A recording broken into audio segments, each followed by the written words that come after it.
Hoy estaremos viendo la clase 1, Jesús, el Hijo de Dios. ¿Qué piensas cuando oyes la palabra cristianismo? ¿Qué crees que pasa por las mentes de tus compañeros y vecinos al escuchar esta palabra? A lo mejor una religión con ciertos valores morales, con ciertas leyes y dogmas, o una tradición para vivir una semana al año, o algo anticuado, o también pueden decir algo perjudicial para la sociedad.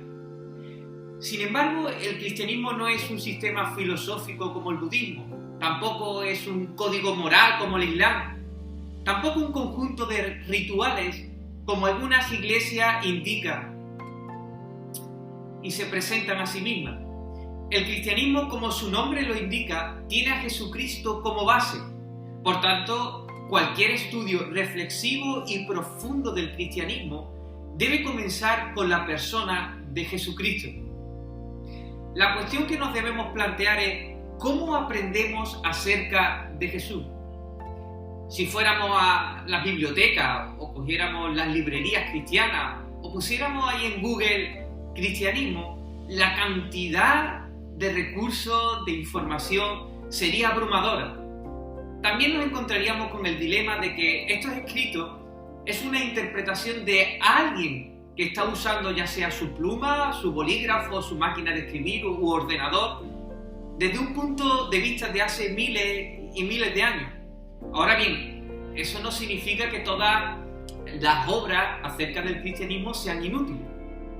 Pero cualquier buen historiador te dirá que si quieres conocer fielmente la figura histórica de Jesús, hay que ir a las fuentes originales. Incluso también podríamos retroceder en el tiempo y decir, bueno, vamos a pensar en los historiadores romanos del primer siglo o en aquellos historiadores judíos aristocráticos que también mencionaban la persona de Jesús. Sin embargo, ninguno de estos hombres fueron testigos o tuvo acceso a aquellos que fueron testigos de Jesús de primera mano. Por tanto, un mejor enfoque sería leer los testigos presenciales de aquello que tenían que decir acerca de Jesús. Seguramente ellos tendrían la mayor comprensión, los mejores detalles de su vida y de su ministerio. Y para eso nos debemos dirigir a las biografías que tenemos de la vida y el ministerio de Jesús, que son los evangelios de Mateo, de Marcos, de Lucas y de Juan. Este estudio se centra en el segundo evangelio de la Biblia, el evangelio según San Marcos. Hemos elegido Marcos porque fue el primer evangelio escrito y es el más claro, es el más conciso. Los eruditos bíblicos están de acuerdo que este evangelio fue escrito por Juan Marcos, o solo Marcos, como indica el nombre del libro. Este hombre era contemporáneo del apóstol Pedro, que fue uno de los 12 discípulos de Jesús y fue un líder importante de la iglesia primitiva. Así que el contenido del libro se basa sobre todo en las enseñanzas y testimonios de Pedro sobre la vida de Jesús. Vamos a colocar este evangelio en su contexto.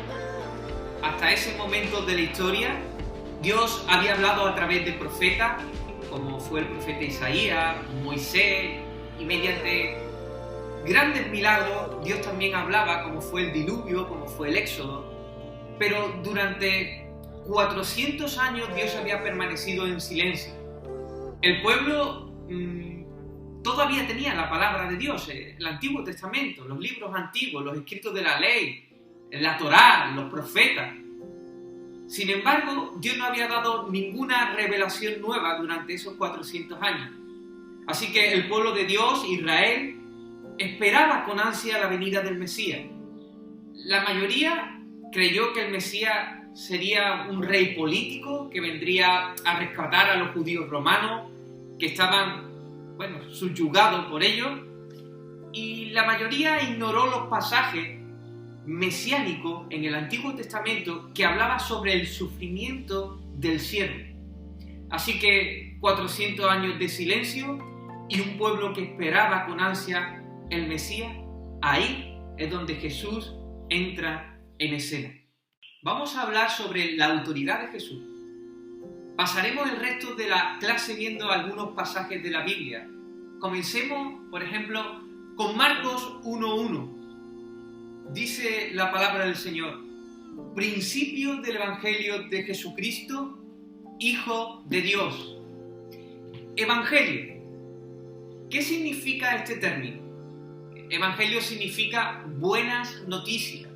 Así que, en otras palabras, Marcos nos presenta la buena noticia acerca de Jesucristo, el Hijo de Dios.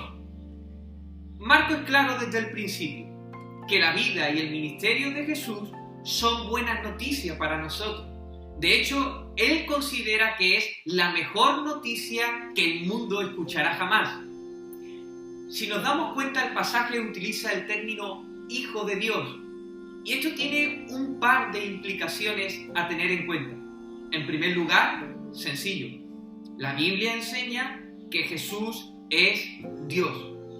En segundo lugar, esta frase, Hijo de Dios, se utilizaba en el antiguo cercano Oriente como un título de realeza y autoridad. Lo que vemos hoy en día, sin embargo, es que Jesús no pretende ser un rey ordinario que gobernó un país, sino que él portaba una autoridad única, la autoridad de Dios, la autoridad de su Padre, y él vino a la tierra como el rey legítimo de toda la creación. De momento, el Evangelio son buenas noticias acerca de Jesús, el Hijo de Dios, el Rey único sobre toda la creación que vino a la tierra. Continuemos viendo acerca de la autoridad de Jesús a través del Evangelio de Marcos. Si me acompañáis a Marcos capítulo 1, versículos del 21 al 28, os animo a que lo leáis con detenimiento. Allí se nos relata la historia de que mientras Jesús estaba enseñando en una sinagoga de Capernaum, la gente se admiraba de él, porque enseñaba como quien tenía autoridad, y decían, y no como los escribas. Y de repente allí un hombre que estaba poseído por un demonio dio voces diciendo: ¡ah! ¿Qué tienes con nosotros, Jesús Nazareno? ¿Has venido a destruirnos? Sé quién eres, el Santo de Dios. Pero dice la Escritura que Jesús lo mandó a callar y le dijo que saliera de él. ¿Y qué pasó? Que en ese momento el espíritu inmundo obedeció y salió. Todos los que estaban allí se asombraron y decían: ¿qué nueva doctrina es esta, que con autoridad manda a los espíritus inmundos y le obedecen? Por un lado, este pasaje nos muestra la autoridad de Jesús como maestro. Las personas son claramente sorprendidas por el estilo de la enseñanza de Jesús. Debemos recordar que en aquellos días los rabinos y maestros judíos leían los rollos del Antiguo Testamento y luego citaban los trabajos de algún otro erudito para explicar el texto. Los métodos de Jesús se salían de aquel método agudo de los escribas y los fariseos. Él, en lugar de citar a los rabinos y a los maestros judíos, él a menudo comenzaba a enseñar diciendo: yo os digo, o de cierto os digo, dando a entender que él tenía autoridad individual y que él se consideraba la fuente de esa autoridad. Así que él reveló un conocimiento y una visión tan profunda que dejó a sus oyentes admirados, preguntándose quién era este, de dónde había recibido tal conocimiento y tal autoridad. La pregunta lógica que hacían sus oyentes y que nosotros también nos debemos preguntar es: si esta autoridad no provenía de los expertos ni de la élite religiosa, entonces, ¿de dónde venía? ¿Y cómo vamos a responder nosotros ante sus enseñanzas? Por otro lado, también vemos en este pasaje la autoridad que Jesús tenía sobre los espíritus malignos. En este pasaje, en este caso, vemos cómo Jesús expulsa un demonio que poseía a un hombre. Ahora bien, hay que decir que Jesús no es un simple hacedor de milagros. Los milagros suelen llevar a maravillarnos, pero no necesariamente nos lleva a creer. Jesús vino con un mensaje diferente que predicar. Así que la función de los milagros era validar la autoridad de ese mensaje. También los milagros pretendían revelar el carácter divino de Jesús como el Hijo de Dios y enseñar a otros la autoridad que tenía, en este caso, sobre los demonios. Observa bien el texto. Observa bien las respuestas del espíritu inmundo. Mira el versículo 24, que dice: ¿qué tienes con nosotros, Jesús Nazareno? ¿Ha venido para destruirnos? Y dice: sé quién eres, el Santo de Dios. ¿Por qué? ¿Por qué tal reacción de los demonios? Porque Jesús no es simplemente un maestro. Él es el Santo de Dios. Estos espíritus demoníacos que claramente exhibían poder sobre la gente, reconocen su impotencia ante Jesús. Ellos entendían que Él tenía autoridad para juzgarlo y destruirlo. Así que hemos visto a Jesús como la autoridad que tenía como maestro, como el maestro, y la autoridad que tenía sobre los espíritus inmundos.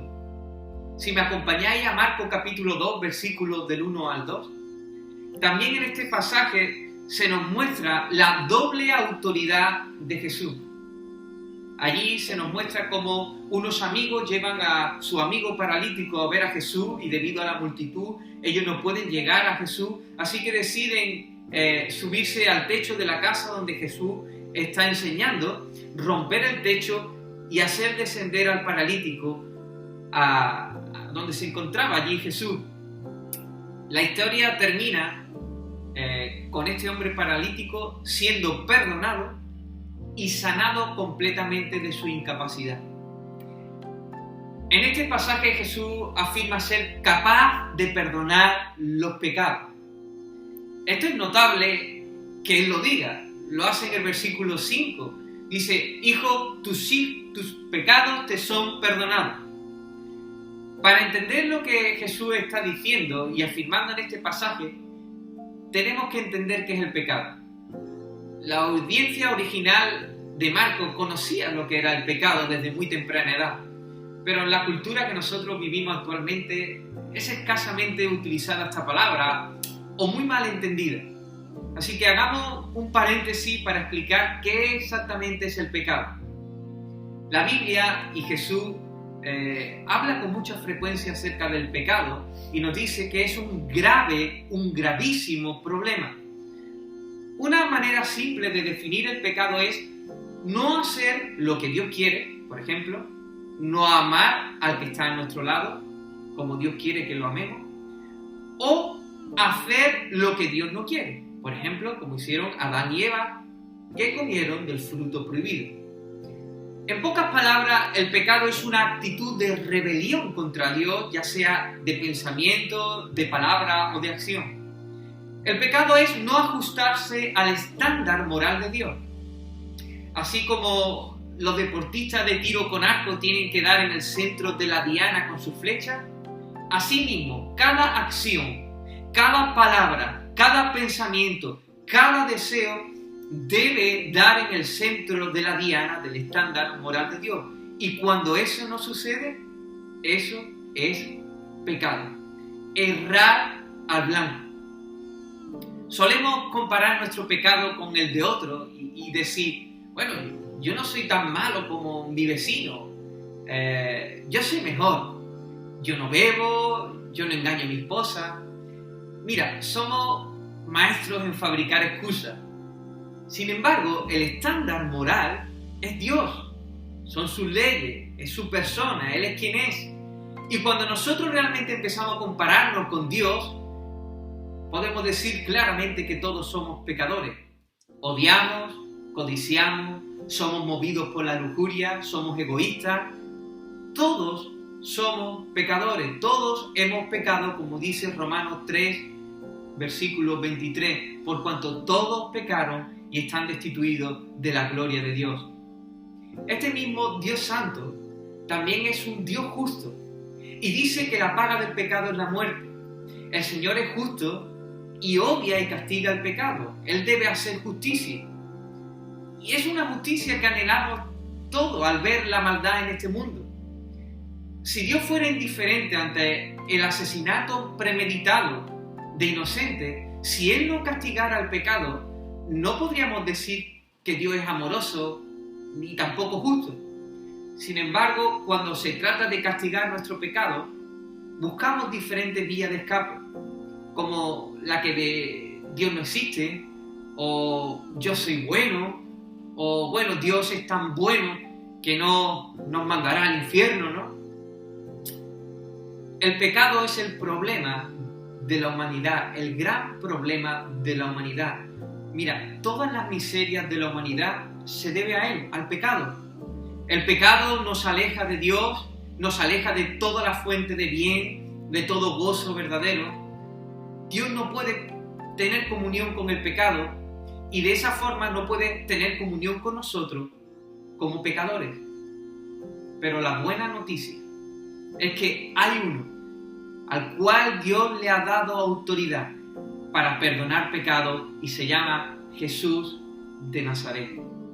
Así que estamos viendo que Jesús tenía autoridad para perdonar pecados en este pasaje, pero también vemos que Jesús tenía autoridad para sanar la enfermedad, para sanar enfermedades.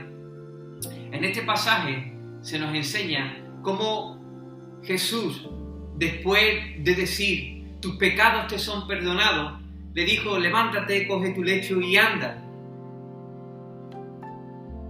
Los que estaban allí cuando se enteraron que Jesús había dicho tus pecados te son perdonados, no era algo que se veía. La gente incluso todavía dudaban de su autoridad. Sin embargo, Jesús utiliza su autoridad para sanar a este hombre como un medio para afirmar de que Él tiene autoridad para perdonar pecados. Jesús nos está mostrando por medio de sus palabras que hay una necesidad más grande. Cuando el paralítico es bajado, el deseo del paralítico y de los amigos es que fuera curado, fuera sanado. Sin embargo, dice la Escritura que Jesús, al ver la fe de ellos, no solo los sana físicamente, sino también espiritualmente. Él afirma que sus pecados son perdonados. Jesús lo que nos está diciendo es que hay algo más importante que nuestra salud física. Es el problema del pecado y la necesidad de perdón que tenemos. Jesús nos está diciendo en este pasaje que nuestros deseos más profundos a menudo no suele coincidir con nuestras necesidades más profundas. Así que hemos visto que Jesús tenía autoridad como maestro, autoridad sobre los demonios, autoridad para sanar enfermedades y autoridad para perdonar pecados. Si continuamos en Marcos, capítulo 4, versículos del 35 al 41, se nos enseña que Jesús tiene autoridad sobre la naturaleza. Después de Capernaum, después de que Jesús echara fuera al espíritu maligno de un hombre poseído, Él y sus discípulos son atrapados por una terrible tormenta al cruzar el mar de Galilea en una barca. Los discípulos temieron por su vida y Jesús estaba dormido, así que acudieron a Jesús, lo llamaron y acusaron a Jesús de no preocuparse por ellos, porque se iban a ahogar si seguía todo así. Sin embargo, Jesús se levanta y calma la tormenta con una sola palabra y reprende a sus discípulos por no tener fe. Así que ellos, cuando vieron este milagro de Jesús, quedaron aterrorizados, quedaron asombrados y dijeron, ¿quién es este que aún el viento y el mar le obedecen? En el Antiguo Testamento vemos cómo Dios controlaba la naturaleza, pero nunca habíamos visto un ser humano haciendo tal cosa. Pues no es de extrañar las respuestas de los discípulos. La Biblia contiene muchos otros relatos acerca de cómo Jesús tenía autoridad sobre la naturaleza, como cuando caminó sobre el agua, o como cuando convierte el agua en vino, o como cuando seca la higuera. Así que Jesús tenía también autoridad sobre la naturaleza. Si vamos y me acompañáis a Marcos capítulo 5, versículos del 21 al 24, y después los versículos 35 al 43, se nos enseña que Jesús tenía autoridad también sobre la muerte. Allí leemos la historia de Jairo, que era un gobernante de la sinagoga, que vino a Jesús para que sanara a su hija enferma. Y dice que mientras estaban hablando con Jesús, le dijeron allí al gobernante de la sinagoga: no molestes más al maestro porque tu hija ya ha muerto. Jesús no hizo caso de esa noticia. Y en el versículo 36 se nos dice que le dijo: no temas, cree solamente. Así que Jesús se dirigió allí, a la casa de este hombre, entró en la habitación y resucita a la hija de Jairo. Todo el mundo sabía que la chica estaba muerta. Sin embargo, Jesús, con una sola palabra, le devuelve a la vida. Así que vemos cómo Jesús tenía esa autoridad también sobre la muerte. Así que esta es la imagen de Jesús. Jesús ha entrado en la creación con toda autoridad, como Hijo de Dios, como el Rey del mundo. No hay ninguna parte de la creación, ya sea animada o inanimada, humana o espiritual, sobre la cual Jesús no tenga autoridad. Así que como Dios en forma humana, Él también perdona pecados. Sin embargo, hay una última área más sobre la autoridad de Jesús que tenemos que considerar. Acompáñame a Marcos capítulo 1, versículos del 16 al 20. Ahí se nos muestra cómo Jesús ordena a ciertos hombres que le sigan. Así que vemos que Jesús tiene autoridad sobre las personas. Ten en cuenta la inmediatez con la que ellos siguieron a Jesús, sin demora. Aquellos a quienes Jesús llamó vinieron a Él, dejando notablemente el trabajo y la familia para hacerlo. Si te sientas y piensas en ello por un momento, este es realmente un versículo muy importante. En un mundo sin seguro de desempleo o seguridad social, Él llama a ciertos hombres a dejar sus redes y seguirle. Y esto tenía grandes y radicales implicaciones. Como el Hijo de Dios, Jesús hace esta afirmación sobre tu vida y sobre la mía. Él llama a gente común como nosotros para ir y seguirle. Él llama a las personas a someterse a su autoridad y seguir sus mandamientos. Tenemos que reconocer la autoridad de Jesús no simplemente como Hijo de Dios, no simplemente como una autoridad que tenía sobre los espíritus inmundos, sino que tenemos que reconocerle como Jesús el Señor de las personas. ¿Para qué? Para que podamos rendirnos a Él, seguirlo a Él y obedecer sus mandamientos. Debemos preguntarnos en este día: ¿seguiremos a Jesús o no? Por tanto, ¿qué vas a hacer con este Jesús? Muchas veces, cuando le pregunta a alguien quién es Jesús, su respuesta es: Él era un buen maestro o un gran ejemplo que debemos seguir y emular. Dice C.S. Lewis: esa es la única cosa que no debemos decir. Un hombre que fue simplemente un hombre y que dijo las cosas que Jesús dijo no pudo haber sido un gran maestro moral. Este hombre o era y es el Hijo de Dios, o de lo contrario es un loco o algo peor. Puedes descartarlo como loco, puedes escupirlo y matarlo como un demonio, o puedes caer a sus pies y llamarle Señor y Dios. Pero no vengamos con ninguna tontería condescendiente acerca de que fue un gran maestro humano. Él no nos dejó esa salida, no era su intención. Queridos, ¿cómo vamos a responder ante Jesús? ¿Lo seguiremos o no? ¿Cómo responderemos ante la pregunta fundamental que hay detrás del cristianismo?